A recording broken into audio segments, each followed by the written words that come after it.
This video is sponsored by Surfshark VPN. Avatar: The Last Airbender is full of complex characters and interesting parallels between those characters, but one of my favorite comparisons is between Katara and Azula, because the first time you watch the show, you might not see too many connections between them, but if you rewatch it, you can see how the show uses them to contrast each other, and that gives a lot more nuance to all of their interactions, especially making their final battle together even more meaningful. So let's start from the beginning. Katara and Azula are the same age in the series. Both of them lost their mothers when they were very young, both of them grew up with a dad and an older brother, and both are highly skilled benders who learn a specialized bending technique in blood bending and lightning bending. But after they lost their mothers, their lives massively diverged based largely on how they were raised and how they dealt with their mother's death. First, let's talk about how they were raised. Azula was always encouraged by her father Ozai to dislike her mother Ursa. She was fed lies about how her mother thought she was a monster and hated her. We learn about this when she's sitting around the fire and makes this kind of offhand joke about how her mother was right to believe she was a monster. But importantly, there's no evidence in the series that her mother actually ever said that. The biggest glimpse we get into how Ursa felt about Azula is at the end of the series when Azula is having her breakdown and sees her mother in the mirror. At this point, Ursa tells Azula that she loves her, even though this isn't really Ursa, it's just a figment of Azula's imagination. But still, I think it's telling that Azula's subconscious in this moment is trying to tell her that her mother never actually hated her, because deep down, Azula knows that's true, even if she doesn't want to admit it or believe it, because the belief that she is a monster has already driven her so far down her angry path. Quick note, I'm only going to talk about the Last Airbender TV show in this video because I don't want to spoil anything specific from the comics, but suffice to say that the Search comics give even more evidence that Ursa loved Azula. So anyway, from a very young and impressionable age, Azula was basically encouraged by her father, the person she looked up to the most, to hate her mother. And after her mother disappeared, she was never able to get any kind of closure over the course of the TV show. Nobody was ever able to convince her that Ursa actually loved her because up until the very end, she was loyal to Ozai and nobody really knew what happened to Ursa. Katara, on the other hand, seemed to grow up in a very supportive household where her parents loved each other and didn't use their kids as pawns against each other. Katara knew that her mother loved her very much, and towards the end of the series, she even learns that her mother knowingly sacrificed herself by claiming that she was the last waterbender in the Southern Water Tribe. So both of these characters were loved by their mothers, but Azula had no idea, while Katara knew very well that she was loved. Now, real quick, before we dive any deeper into Katara and Azula's stories, I want to tell you about this video's sponsor, Surfshark VPN. Surfshark is an app and browser extension that basically lets your phone or computer pretend that it's in another country so that you can access region-locked content. This is really great for if you're traveling and want to watch a show from your home country that isn't available in the country you're currently in, and it's also great for just accessing content you wouldn't otherwise be able to see. For instance, The Legend of Korra recently came to Netflix, but only in the US. So if you're living outside the US, you can use Surfshark to easily access The Legend of Korra on US Netflix. On top of that, Surfshark adds an extra layer of security by encrypting all the data you send over the internet and by hiding your IP address, which is especially useful if you're connecting to any kind of public Wi-Fi hotspot. And you can use Surfshark on an unlimited number of devices, so you can protect all the computers, tablets, and phones in your household. I've personally been using Surfshark regularly for the last year, well before they even reached out to sponsor this video, and I love it. So you can use the link in the description and the code RileyJ to get 83% off and 3 extra months for free. And rest assured that there is a 30-day money-back guarantee, so there's no risk to try it out for yourself and see how you like it. So be sure to check out that link in the description and use code RileyJ to get started with Surfshark. Now, back to Katara and Azula. So even before Azula lost her mother, Ozai was encouraging the worst aspects of her. He taught her that violence and aggression were to be praised and that weakness and emotions were to be hidden and locked away. But without Ursa there to even try to counteract some of Ozai's teachings, Azula went fully down the hateful path that Ozai designed for her. She knew nothing else in her entire life except being rewarded for being cruel and being punished for being kind. So that's what she did. But for Katara, her father Hakoda seems to be a nice person who encouraged Katara to be a nice person as well. Katara was raised with love and allowed to be who she wanted to be, without a strict punishment reward system to guide her down a narrow, hateful path. What happened with Katara, though, was that she felt a pressure to be maternal because of the absence of her mom. Her dad, nice as he might be, seemed to be more of a warrior than a caretaker, and so she kind of assumed the role of mom figure. Sokka talks about this with Toph at one point, saying that when he tries to picture his mom, all he can see is Katara's face. So even though Katara wasn't abused like Azula was to go down one specific path, the trauma from her mom's death kind of pushed her down a specific path anyway. She adopted this kind, nurturing, motherly role to take care of Sokka. Azula didn't have that option because Ozai would not have tolerated Azula behaving in any kind of nurturing or motherly way. So despite both of them losing their mom at a young age, the circumstances of their lives drove them in very different directions. Their parents and upbringing even defined their relationships with their siblings. Azula always felt like she had to be better than Zuko because Ozai pitted them against each other. He made them compete against each other and fight for his attention and respect. And Azula, as a firebending prodigy, often did much better than Zuko, which led to Zuko feeling a lot of jealousy and led to Ozai treating him worse, because he exhibited signs of weakness. As a result, Azula also hated Zuko for showing any weakness, because she learned from the only role model she had, Ozai. Zuko was undoubtedly abused by Ozai, but so was Azula. While Zuko was physically abused and abandoned, Azula was emotionally manipulated into becoming a weapon for Ozai. He used her to further his own interests and never cared about actually doing what was best for her. Katara and Sokka, unsurprisingly, weren't pitted against each other in the same way. They have sibling squabbles, like any siblings do, but their relationship is a lot healthier because of the way their dad raised them. And because there's no royal title for them to fight over, there's no pressure or competition between them to be better than the other one. So Katara's able to have a much better relationship with her brother than Azula was able to. And when talking about Azula, I've seen people try to say that she was evil from the beginning, because even in the flashbacks we see of her as a very young child, she has cruel tendencies where Zuko has nicer tendencies. But I think that's still very much her being a product of her environment. Zuko tries to be cruel as well, but his mother reprimands him and tries to show him another path, which she's able to do because Zuko doesn't feel super close to his father. Whereas Azula is so greatly praised and, in her mind, supported by her father that she won't listen to her mother telling her anything different. So from the beginning, because Ozai chose to praise Azula and not Zuko, Azula never really had a choice in how to behave. Sure, I guess she could have stood up to her father and said, "No, this is wrong." But what small child does that? At that age, all you know is what your parents tell you. And even if Azula was a bit more violent as a child, good parents and a loving household could have helped her work through that. But instead, Ozai just encouraged and fostered that behavior. It's difficult to know if any aspect of a person is nature or nurture, but I do think that if Azula had grown up in a more loving, supportive environment like Katara, she could have turned out much differently. Like, Katara obviously went through a lot of trauma losing her mom, but she was still raised by her dad and Gran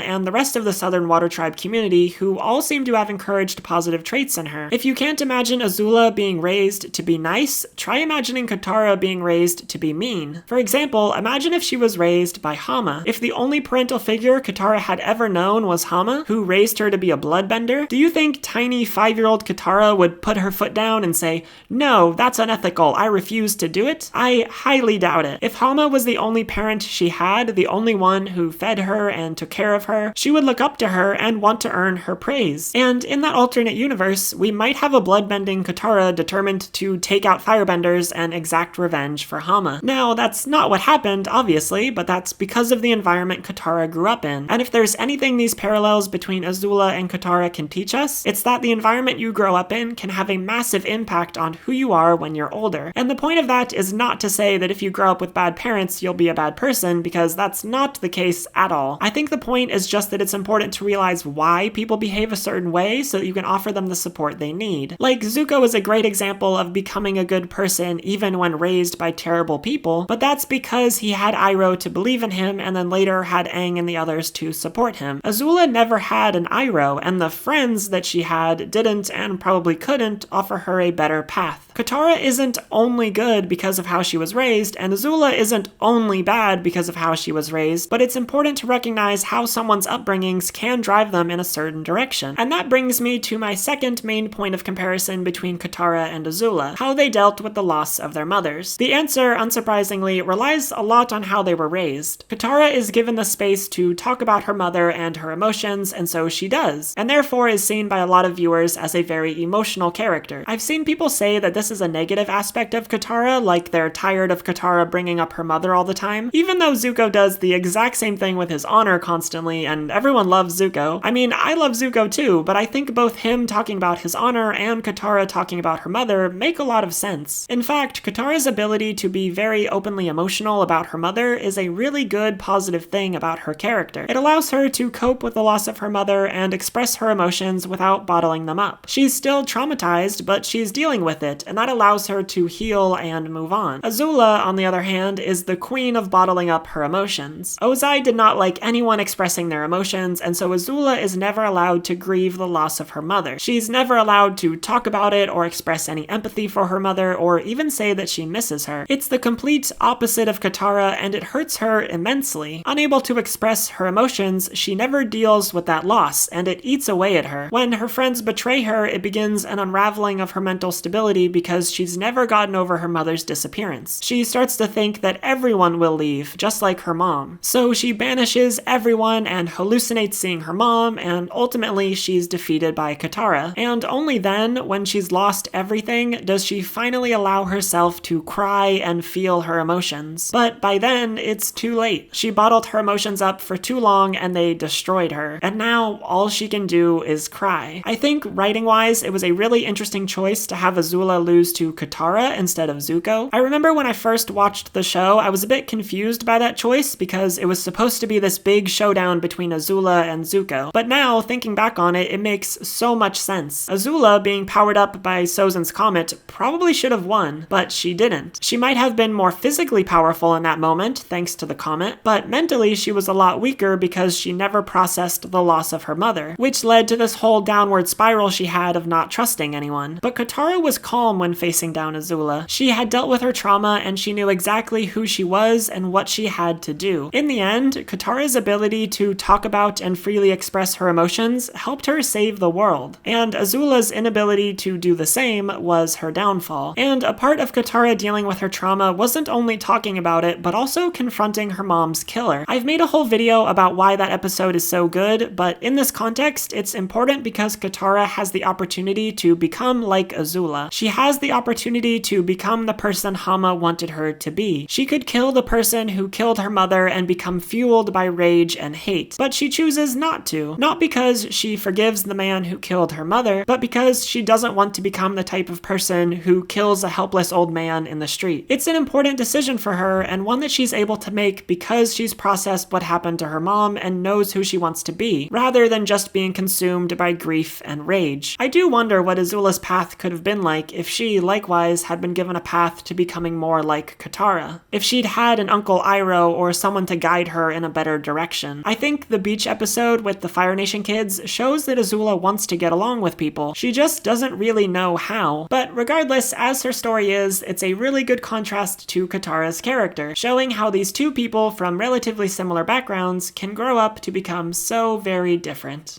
What did you think of the parallels between Katara and Azula? Let me know in the comments, and if you liked this video, be sure to subscribe and give it a thumbs up. If you want to support the production of future videos like this one, I could really use your support over on Patreon. If you're not currently a supporter there, please check it out as it would help me immensely to be able to keep making videos. And I want to give a huge thank you to all of my current Patreon supporters. This wouldn't be possible without you. Anyway, thank you all so much for watching, and I'll see you next time.